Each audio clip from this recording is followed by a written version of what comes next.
So yun na nga guys, good morning, good afternoon, and good evening po muli. Ito muli ang inyong lingkod, Batang Elio, and nandito tayo para magbigay na naman po ng isang reaction at tayo ay mag-analyze sa mga nangyayari po tungkol sa pagbabash na naman po kay Kalingap Edu. Kinokonekta na naman po yung crop top na supposedly ay binili nga niya daw at para kay Viancy po ito bilang isang pasalubong. At meron namang isang babae na nagpo-post sa kanyang social media account na nakasuot din ng ganun. Kanya nga lang guys, kung mapapansin nyo, malabo, madilim, and nakakulay pula yata yung kanyang ilaw. Well, bakit ganun? Hindi malinaw. So, mamaya bigyan natin ng reaction lahat yan guys. And syempre, bago tayo magtuloy-tuloy, ay huwag natin kalimutang suportahan palagi ang buong Team Kalingap sa pangunguna po yan ni Kuya Val Santos Matubang, Ate Edna Vlogs, and of course si Kalingap Rob, and sa mga legit na Kalingap reactors, suportahan din po natin guys. So yan, bago tayo tuloy na, isang thumbs up po muna dyan. So let's go! Cause I don't give a fuck what you say. Mahal pa nga yun guys, yun eh. So yan guys, una-una syempre panonoodin natin yung video upload po ni Kalingap JJ para mas maintindihan po natin at pagbangga-banggain po natin yung mga videos na ating ipapakita dito at dito natin malalaman or ma-analyze kung ano ba talaga ang nangyayari. So ito na, si Kalingap JJ, pakinggan po natin. Yan guys, so mahal yun, 699. Oh. 699 pa yun, oh. Yan yung code. So yan guys, take note, tandaan po natin ang sinasabi ni Kalingap JJ, 699. Ibig sabihin, Hong Kong dollars po yun, no? So, tuloy. Sa baba kasi, sapatos na yun. Sapatos namin ni Kakay. So ito yun. Ito yung code niya. Yung code ng binili ko, pinasabay sa akin. Kasi kami yung unang ako nang natapos pamimili. Kasi wala naman siya napili. Ito po yung 699 guys 699. So yan guys, multiply natin 699 times 7 equals almost 5,000. That is 4,893. And tandaan po natin yan kasi yung post ni Kalingap Jilu dun sa kanyang FB na may kasama siyang isang kababayan po nating babae po na Pinay na may pinakita na isang crop top na nagkakahalaga naman po ng mas mura. At yun yung sinasabing binili. Kumbaga sa presyo pa lang, hindi na nagtutugma. Bakit? So, tuloy lang po natin. 699 yun. Yung binili ni Kalingap Edu. So, pasalubong niya yun para sa kay wifey. Kaso nga, hindi nga daw po nakita sa vlog. Po yun. So yun, at hindi daw nakita sa vlog, sabi ng mga alam nyo na, yung mga naghahanap at gumagawa ng issue. So yan po guys. So tingnan naman po natin kung ano yung tsura ng sinasabi na crop top at kung magkano po ito So ito. Ano sabi? Si S. Ano yan, Para pasal- hindi daw magtampo si wifey niya. Ano yan, pasalubong niya? Pasalubong. Sana all pasalubong. So yun guys, observe nyo, pansinin po ninyo yung crop top. At tingnan po natin tingnan nyo rin yung kababayan natin na dalaga po Sa tingin nyo guys, yung ganyan kaigsi na crop top, pag sinut ni Viancy, hindi kaya lumabas yung kanyang hindi dapat lumabas sa kanyang dibdib. Sa laki po ni Viancy guys, i-compare lang natin dito sa babae. So hanap tayo ng may makikita natin. Ang presyo niya ay nasa 3,000 plus. Grabe. So 3,000 plus. Sabihin na natin na isagad na natin 3,900, which is hindi naman siguro ganun. 3,000 plus, mahaba po yung yung pagitan. And yung sinasabi naman ni Kalingap JJ is almost 5,000. So magkaiba na po yun Yun pa lang, magkaiba na. Yes. Pang gym daw niya ito. Pang gym. Grabe, baka talaga. So yan, makikita po natin guys yung crop top ngayon tsaka yung kababayan po natin babae. Siguro kung yung babae, itong kababayan natin na magsusut dyan, sakto siguro. Hindi hindi lilitaw ang kanyang dapat hindi ilitaw po, ano. Pero tingin ko lang, mas maliit itong kababayan natin babae nang hindi hamak kaysa kay Viancy po, ano. Kasi si Viancy, guys, ako, bali 5'7" po ako, and yung nakatabi ko si Viancy nung second anniversary po nila, ay almost, nandito ko lang siguro siya. Siguro nasa 5'4", 5'5", si Viancy. So, imagine nyo na lang na si Viancy ang magsusot dyan. Grabe.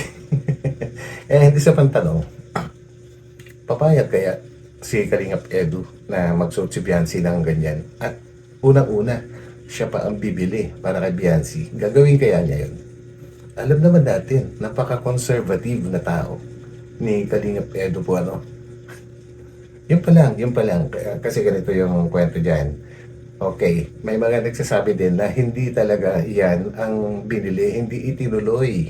Hindi itinuloy po, no? Although sinasabi ni Kalingap JJ na siya yung nagbayad mismo, kumbaga isinabay sa pagbabayad po niya sa kanyang mga binili po. Siguro hindi niya napansin na pinalitan ni Kalingap Edu yung binili niya, no, na hindi na itong pula na maigsi, kundi isang Adidas din na jacket na pang jogging ni Viancy po, ano.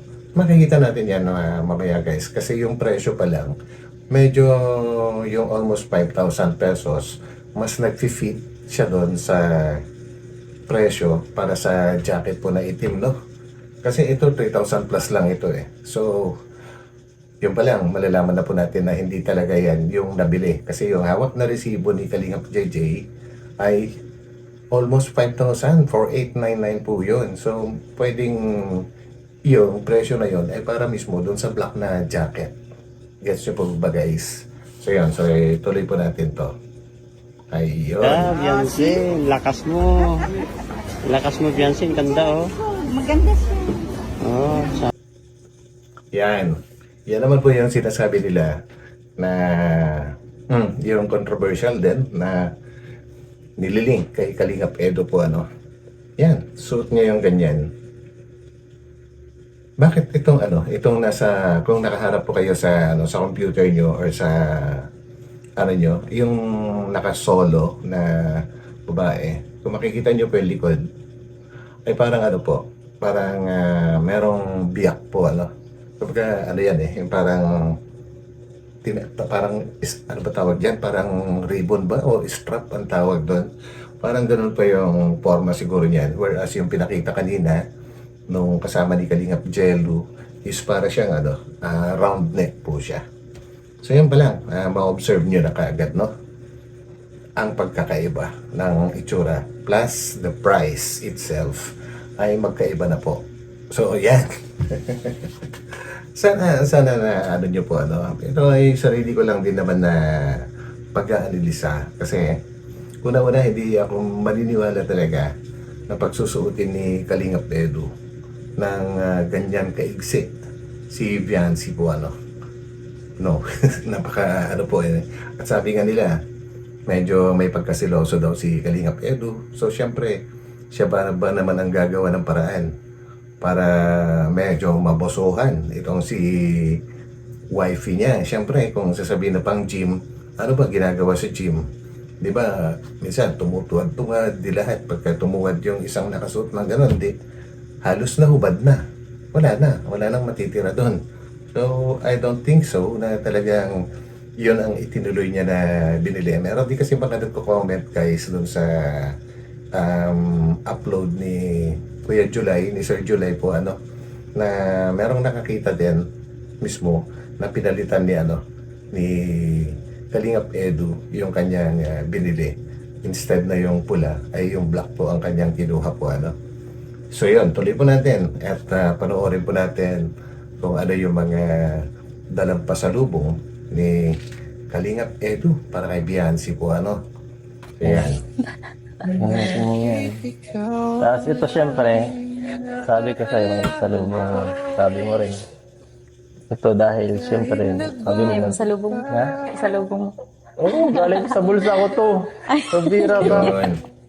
Pinag-ipunan, mahal to. Ito, sana ano ka ba, nagtatakbo. Thank you. Yeah. So yan yung sinasabi ko guys, na pang takbo or pang jogging or pang running. Yan po yung mas nag-fit po dyan yung price na 4,899. Well, hula ko lang din naman yun. Pero doon pa lang kasi sa crop top, questionable na yung price, no? Ang sabi ng babae is 3,000 plus. And yung sinabi naman ni Kalingap JJ is 699 Hong Kong dollars. So that will be 4,899, yung mga ganun. Basta nandun na. So almost 5,000 na yan. Ilang piso na lang yung difference at 5,000 na kagad. So maaring, at saka sinabi ni Kalingap JJ na dun sa resibo, walang nakalagay na crop top. Di po ba? Sa mga resibo, ay may mga nakalagay dyan kung women's shoes, Adidas women's shoes, men's shoes, crop top shirt, mga ganon, mga jacket, mga ganon nakalagay. Try nyo pong obserbahan yung mga resibo ninyo. So yan, so sa palagay ko lang palagay ko, ito talaga yung ipinalit doon sa pula. And syempre bakit may suit-suit na hawig yung controversial na inilink na babae po nililink kay Kalingap Edu.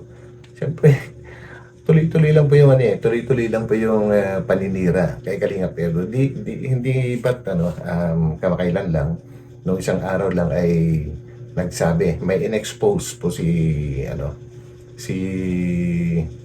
Kuya Val na binabayaran na taga-Kalingap para siraan ang EDC para paghiwalayin po. So lahat siguro yan, baka kasama din yung babae na yun na mga binabayaran.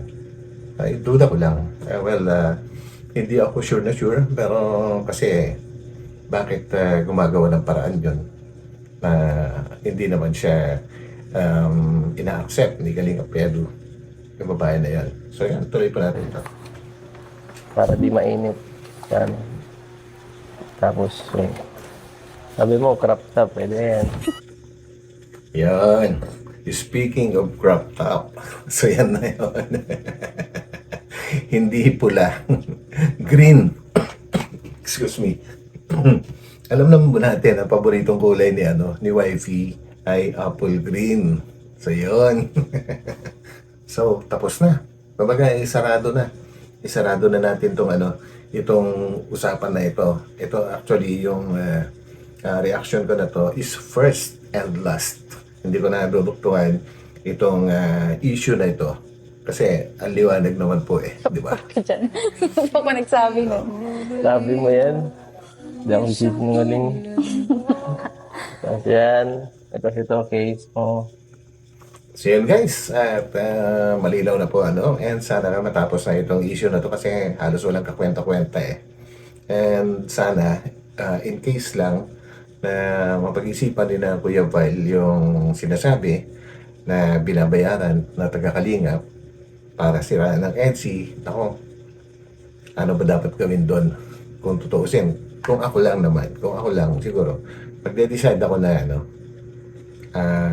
i-terminate or tanggalin na yon sa Kalingap po kasi yung ganong gawain ay matinding pagtatraidor, hindi lang po sa buong Kalingap kundi para sa beneficiary po tsaka kay Kalingap Edu. Kung ako lang naman, but of course kung ikukumpara naman ako kina Kuya Val, syempre mas malawak po yung mas mahaba po yung pasensya po nila and mas malawak yung pangunawa kasi sa akin, aminado naman po ako doon. So yun guys, hanggang dito na lang and maraming salamat po muli sa inyong lahat sa pagsama sa akin. Ito muli ang inyong lingkod, Batang LU, at maya-maya lang, pag-usapan naman po natin yung interview kay Norman sa Karaba po na kung saan ay medyo piniga ng Karaba itong si Kalingap Norman para sabihin live sa sa Karaba kung yung mga nalalaman niya. So abangan niyo po yan. Maya-maya lang after mga ilang hours i-upload ko naman po yun. So hanggang sa muli. Bye-bye po muna pansamantala. Bye.